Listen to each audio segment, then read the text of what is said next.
Hello everybody, welcome back to HardReset.Info channel. In today's video, I'll show you how to measure heart rate on your XIAOMI Smart Band 10.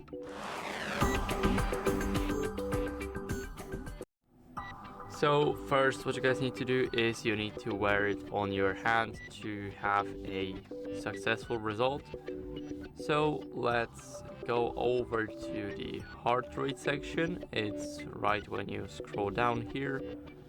Now let's click it, and as you guys can see, now it's gonna measure our heart rate. So I'm expecting it to be like 85 to maybe 100.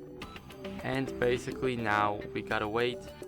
As you guys can see, our current heart rate is 80 beats per minute. So that's basically it. You guys can see light, intensive, aerobic, anaerobic, and VO2 max.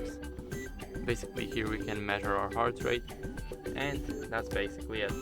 So I hope you guys enjoyed this video, and if you did, then leave a like, sub, and a comment, and I'll see you in the next one.